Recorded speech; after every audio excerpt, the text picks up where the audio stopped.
Selamat pagi Bapak Ibu Saudara, anak-anak yang Tuhan Yesus kasih, salam sejahtera. Sebelum kita melakukan aktivitas di hari ini, kita mendengarkan firman Tuhan. Dan sebelum mendengarkan firman Tuhan, kita satu dalam doa. Kita berdoa. Terima kasih Tuhan untuk penyertaan yang Tuhan Yesus lakukan buat kami. Termasuk di malam hari kami telah dijaga oleh Tuhan dan dibangunkan oleh Tuhan di pagi hari ini. Sebelum kami melakukan aktivitas kegiatan kami hari ini Tuhan, kami rindu bersama-sama untuk memuji nama Tuhan, berdoa dan mendengarkan firman Tuhan.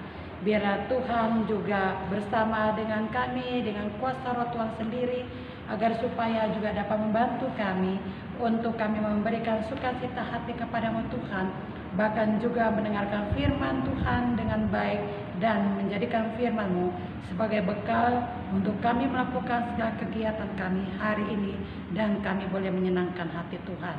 Terima kasih Tuhan, bersabdalah. Kami mendengarkan firman Tuhan dalam nama Tuhan Yesus. Kami telah berdoa. Amin. Pembacaan firman Tuhan di pagi hari ini terambil dari 1 Tesalonika pasal yang ketiga ayat 10 dan juga ayat yang ke-11. Mari kita buka firman Tuhan 1 Tesalonika pasal yang ketiga ayatnya yang ke-10 sampai dengan ayat yang ke-11. Kita membaca, Bapak Ibu yang di rumah, anak-anak membaca di rumah juga. Siang malam kami berdoa sungguh-sungguh supaya kita bertemu muka dengan muka dan menambahkan apa yang masih kurang pada imanmu. Kiranya Dia, Allah dan Bapa kita dan Yesus Tuhan kita membukakan kami jalan kepadamu. Demikianlah pembacaan firman Tuhan. Berbahagialah kita mendengar dan melakukan firman Tuhan. Terpujilah Kristus, Hosiana. Bapak Ibu Saudara dan anak-anak yang Tuhan Yesus kasihi, renungan kita pada saat ini adalah pelayanan yang mengandalkan doa.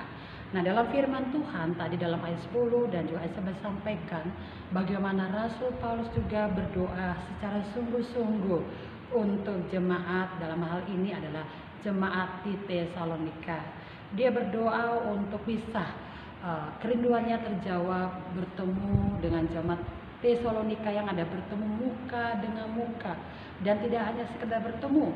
Rasul Paulus juga berkerinduan untuk terus memperlengkapi, untuk terus membina iman dari jemaat tersebut. Itulah sebabnya di dalam ayat 11 dia sampaikan kepada Allah Bapa Yesus Kristus. Di sana dia menyampaikan agar supaya Allah Bapa Yesus Kristus memberikan jalan kepadanya untuk bisa berjumpa atau menemui jemaat yang ada di Tesalonika. Karena dia mengetahui dengan benar bagaimana jemaat Tesalonika ini dalam memperjuangkan imannya yang juga tidak main-main, diperhadapkan dengan tantangan, dengan segala penderitaan ancaman yang ada. Belum lagi dengan setiap pemerintah Kaisar Romawi juga pada saat itu yang tidak menghendaki orang-orang untuk menyembah Allah yang esa, yang disembah adalah Kaisar. Nah, Bapak Ibu dan Saudara kekasih, dari peristiwa seperti ini kita bisa melihat bagaimana Rasul Paulus menyampaikan kepada jemaat dan juga menjadi satu hal yang penting bagi kita yang membaca dan mendengarkan firman Tuhan pada saat ini, bahwa betapa pentingnya itu doa. Nah, doa pasti kita tahu bersama, doa itu adalah nafas hidup orang percaya. Kalau kita berhenti berdoa, sama aja kita akan mengalami kematian.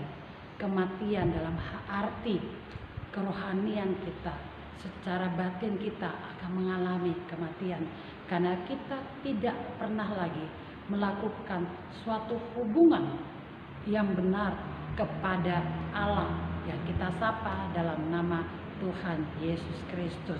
Kalau selama ini kita memperhatikan tubuh jasmani kita, kita memikirkan apa yang harus kita makan demi kesehatan tubuh kita secara fisik supaya sehat, supaya kuat untuk melakukan kegiatan. Tentunya hal yang sangat penting juga harus kita pikirkan di dalam hal batinnya kita, di dalam hal kerohanian kita. Itu harus ada perimbangan karena iman itu perlu sangat kita butuhkan di dalam kehidupan kita. Kita sangat butuhkan karena begitu banyak hal, ancaman, penderitaan, persoalan yang kita hadapi. Walaupun tubuh kita sehat, tetapi iman kita tidak sehat, perlahan-lahan kita juga akan mengalami kematian. Bukan hanya bicara mati secara rohani, tetapi juga akan mengalami kematian secara fisik, sehingga kehidupan kita di dunia ini tidak akan berarti. Oleh sebab itu, Bapak Ibu Saudara kekasih, mari kita tingkatkan hal yang namanya berdoa. Kita berkomunikasi kepada Tuhan. Apa yang disampaikan oleh Rasul Paulus juga dalam 1 Tesalonika pasal yang ke-5:17, penekanan sana adalah tetaplah berdoa. Rasul-rasul, pengikut Tuhan, jemaat yang pertama, Kisah Para Rasul pasal 2:41-42, ketika mereka berkumpul, ada salah satu yang mereka lakukan, yakni berdoa. Nabi-nabi juga begitu kuat berdoa. Kita bisa lihat juga Elia, Elisa, Musa yang berdoa, dan belum yang lain. Kita lihat juga raja-raja yang suka berdoa seperti Salomo dan Daud itu sendiri. Bahkan di dalam kitab Mazmur, Daud pun mengubah dan menyampaikan isi hatinya dalam doa untuk meminta kekuatan kepada Tuhan dalam setiap kehidupan yang dia alami, penderitaan yang dia hadapi. Nah, Bapak, Ibu, Saudara, dan anak-anak yang Tuhan Yesus kasih, inilah yang mau disampaikan Rasul Paulus kepada kita. Kalau dia tidak berdoa, tentunya dia tidak berhasil dalam pelayanannya. Dia menyadari bukan karena dia pintar, bukan karena dia hebat, bukan karena dia sehat mampu melakukan pelayanan, tetapi karena Tuhanlah yang membantunya. Bagaimana kita bisa minta bantuan kepada Tuhan? Bisa, salah satu yang Tuhan sediakan kepada kita adalah lewat berdoa. Itulah yang juga dilakukan oleh Tuhan ketika dia hadir di dalam diri sebagai manusia yang kita kenal di dalam Yesus Kristus. Selalu Tuhan Allah berdoa sebelum dia melakukan pelayanan, kegiatan menginjili, memperkenalkan tentang kebaikan, kebenaran, keselamatan yang sejati. Setelah dia selesai melakukan kegiatan, dia juga kembali berdoa.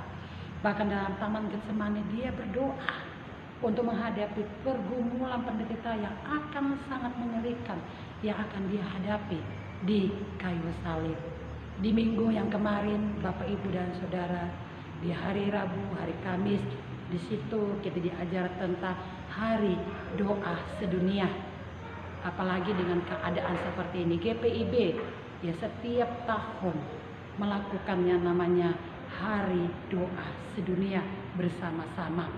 Di hari Rabu kemarin, hari Kamis kemarin juga disampaikan kepada kita karena betapa pentingnya doa. Doa itu bukan untuk diri kita sendiri. Itulah sebabnya ada namanya doa syafaat. Doa untuk mendoakan orang lain, bangsa, negara, pemimpin dan rakyat, untuk keluarga, untuk siapapun. Jadi bukan untuk kita semua. Ketika kita mendoakan mereka, mereka baik, tentu juga kita kehidupan akan menjadi nyaman. Jangan kita menganggap kehidupan kita sendiri yang nyaman, tapi orang lain tidak. Mari kita doakan mereka supaya hidup dalam kebenaran, hidup dalam kebaikan yang ada. Kalau tanpa doa, kita tidak bisa melakukan apa-apa. Seperti saya sekarang ini, kalau tanpa Tuhan, yang saya lakukan dengan mencari Tuhan lewat doa, saya tidak mampu menjadi seorang pendeta. Saya tidak mampu menjadi seorang ibu, saya tidak mampu menjadi seorang istri, apalagi dalam melakukan pelayanan-pelayanan yang ini.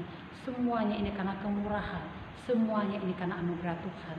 Jadi jangan pernah berbangga hati bahwa keberhasilan kita raih itu karena kemampuan kita. Ingat, semua karena pertolongan Tuhan. Jadi teruslah untuk tingkatkan yang namanya doa.